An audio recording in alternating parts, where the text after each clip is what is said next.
अब सुन रहे हैं सुबह संदेश मॉर्निंग वॉइस। अब प्रभु दास टीवी अंजनी अंग्लेश्वर सभा से बांटा जाएगा।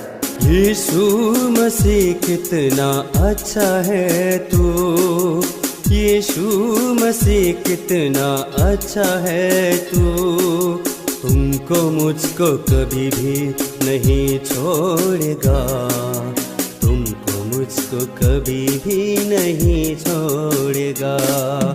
यीशु मसीह कितना अच्छा है तू।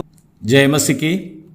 सुबह संदेश के द्वारा परमेश्वर के वचन जो सुनते हैं सभी सुनने वालों को हमारा हार्दिक स्वागत है। आज का मनन के लिए यशायाह का किताब 60 अध्याय की कलम से यशायाह चैप्टर 60 वर्स 6। तेरे देश में ऊँटों के झुंड और मिद्यान और एपा देश की सडनियाँ इकट्ठी होगी। शिबा के सब लोग आकर सोना और लोबान भेंट लाएंगे और यहोवा का गुणानुवाद से सुनाएंगे। प्रभु की नाम की महिमा हो। इस अध्याय में हम देखेंगे तो सियोन का महिमा के बारे में हम देख सकते हैं। सियोन आज का इस्राएल को दिखा देते हैं। इस्राएल में परमेश्वर की महिमा के बारे में यह हम तो समझाते हैं। ये प्रभु यीशु मसीह इस जगत में आए तो इस महिमा को हम दे सकते हैं। वो समय पर कुछ लोग प्रभु का पास में कुछ भेंट चढ़ाने के लिए लेकर आएंगे। उस बातों को इसमें हम दे सकते हैं। सोना और लोबान की भेंट लाएंगे। हमारा प्रभु यीशु मसीह भी जन्म हुआ तो कुछ भेंट को लेकर आए हैं, लेकिन हम इसमें दे सकते हैं भेंट में दो ही चीज को हम दे सकते हैं, सोना और लोबान। हम भजन संगीता 72 अध्याय की 10वीं आयत में हम इसी प्रकार पढ़ते हैं, तर्शीश और द्वीप के राजा भेंट ले आएंगे, शेबा और सबा दोनों के राजा द्रव्य पहुंचाएंगे। यहाँ भी हम देखते हैं कि तर्शीश और द्वीप के राजाओं भेंट ले आएंगे और इसमें कुछ भेंट तो प्रभु के लिए लेकर आएंगे। इसी प्रकार हम देख सकते हैं। भजन संगीता 72 अध्याय की 15वां आयत में इस प्रकार पढ़ते हैं, वह तो जीवित रहेगा और शेबा के सोना में से उसको दिया जाएगा, लोग उसके लिए नित्य प्रार्थना करेगा। यहाँ तो सोना तरीके लिखा हुआ है, इसलिए पुराना नियम में प्रभु का पास में कुछ भेंट चढ़ाएंगे।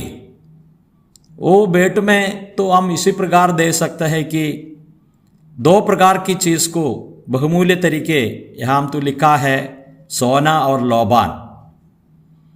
लेकिन हम मत्ती का सुसमाचार 2 अध्याय की 11 आयत में हम इसी प्रकार पढ़ते हैं, और उस घर में पहुंचकर उस बालक को उसकी माता मरियम के साथ देखा और मुंह के बल गिरकर उसे प्रणाम किया, अपना अपना तैला खोलकर उसको सोना और लोबान और गंधरस की भेंट चढ़ाई। यहाँ हम देखते हैं कि जो विज्ञानी लोग प्रभु यीशु मसीह को मिलने के लिए आए, वो समय पर 3 चीज का भेंट चढ़ाए हैं। उसमें हम देख सकते हैं कि सोना, लोबान और गंधरस। सोना तो राजाओं को अर्पित करते हैं, एक भेंट है। जैसे लोबान तो हम दे सकते हैं कि याजकों का पास में लेकर जाते हैं, वो लोगों का काम लोबान से होता है। और गंधरस का बात भी हम इधर तो दे सकते हैं। लेकिन हम पुराना नियम में देखते हैं कि सोना और लोबान को हम दे सकते हैं। पुराना नियम में इस्राएल का संबंध में सोना और लोबान की बातें हम दे सकते हैं, लेकिन नए नियम में प्रभु यीशु मसीह का संबंध में हम देख सकते हैं कि उसको मिलने के लिए लोग आए तो हम दे सकते हैं 3 चीज को लेकर आए हैं। और राजा को सोना तो अर्पण करते हैं, याजकों को लोबान अर्पण करते हैं, गंधरस तो भविष्यवक्ताओं को अर्पण करने का चीज है। हमारा प्रभु यीशु मसीह ये तीनों पदवी का साथ में इस पृथ्वी में आए। प्रभु हमको सहायता करे। प्रभु यीशु मसीह का मृत्यु हो गया, वो समय पर निकोदेमस भी इसी प्रकार का चीज लेकर आए हैं। हम यूहन्ना रचित सुसमाचार 19वें अध्याय की 39वीं कलम में हम इसी प्रकार पढ़ते हैं, निकोदेमस भी जो पहले यीशु के पास रात को गया था, 50 शेर के लगभग मिला हुआ गंधरस और एलवा ले आया। यहाँ हम देखते हैं कि गंधरस ले आया प्रभु यीशु मसीह का, और दफनाविधि का समय में कुछ वस्तुओं लेकर आए हैं, उसमें गंधरस एक शब्द हम देख सकते हैं। ये प्रभु यीशु मसीह एक भविष्यवक्ता तरीके इस जगत में आए हैं, ये बातों को इसमें दे सकता है।